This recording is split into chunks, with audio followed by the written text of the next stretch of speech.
सो अब आगे पोएम को बढ़ाते हैं। क्या कह रहे हैं? फ्रॉम बेटी नाउ योर ब्रेकफास्ट टेक।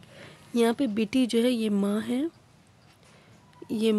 ये बेटी है और ये जूलिया है। ओके, सो पोएम क्या कह रही है? फ्रॉम बेटी नाउ योर ब्रेकफास्ट टेक, यानी अब तुम ये ब्रेकफास्ट उठा लो and drink it if you choose, और अगर तुम चाहती हो तो तुम इसे खुद पी लो। ठीक है, तो वो माँ कहती है कि बेटी अब तुम ये ब्रेकफास्ट उठा लो और तुम इसको खुद, अगर तुम्हें खाना है तो पीना है तो तुम पी लो।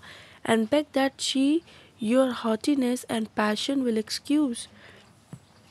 एंड बेग, और तुमको जो है, तुमने जिस तरीके से बात करी है और तुमने इस तरीके से जो बेटी से बात करी है वो अच्छा तरीका नहीं है। एंड पैशन विल एक्सक्यूज़, और तुम्हारा ये रवैया भी, ये जो एटीट्यूड है ना वो अच्छा नहीं है। What silence and preserves become, उसकी माँ कहती है अब तुम क्यों चुप हो? जूलिया, अब क्या हो गया तुमको? अब भी तुम ऐसे ही ऑर्डर दो। देन बेटी यू मे गो, और अगर तुम चाहती तुम इसे नहीं पियोगी तो तुम जाओ, नीचे एक गरीब लड़की खड़ी है यार्ड में, एक आंगन में नीचे एक गरीब लड़की खड़ी है, तुम उसको जाकर ये नाश्ता दे दो। शी स्पिन्स और लेबर्स हार्ड ऑल डे, वो जो लड़की वो सूत काटती है, बहुत मेहनत करती है पूरे पूरे दिन, और फिर भी वो एक कोर्सेट, एक आम सा खाना खाती है।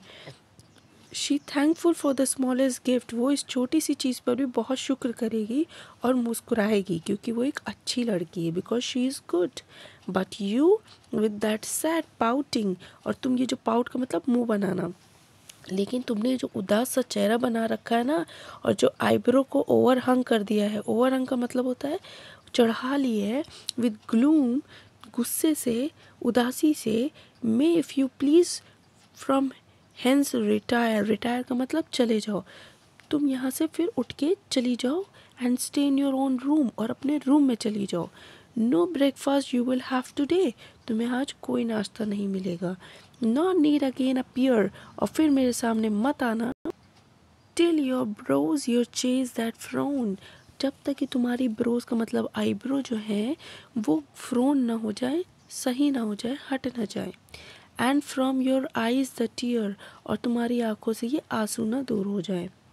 Till you can come with cheerful mind, mind का मतलब यहाँ पे चेहरा है, एक्सप्रेशन है, तो जब तुम अपनी खुशी से, खुश हंसते हुए चेहरे से जब तक तुम वापस नहीं आओगी तब तक मैं तुम्हें माफ़, और तुम मुझसे माफ़ी नहीं मांगोगी। And pardon ask for me, और जब तक तुम मुझसे माफ़ी नहीं मांगोगी, then if you are a better girl, तब तुम अच्छी लड़की बनोगी, तब मैं तुम्हें माफ़ कर दूँगी।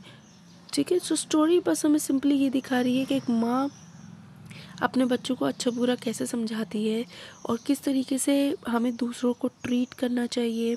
दो वो मेड है, वो नौकर है, लेकिन फिर भी उसकी अपनी एक सेल्फ रिस्पेक्ट है, उसके साथ हमें अच्छा ट्रीटमेंट करना चाहिए और कोई भी खाने पीने चीज़ को बुरा नहीं कहना चाहिए। कभी कभी कुछ चीज़ें लोगों को ज़्यादा मिलती हैं तो उनका एटीट्यूड डिफरेंट होता है, कुछ लोगों के लिए वो चीज़ बहुत कीमती होती है। So we should respect human beings, we should respect food, and we should respect the command of the mother and behave like a good girl and performs our daily duties with courtesy and with kindness. Okay, so ये poem anonymously है, किसने लिखी है? We don't know the writer.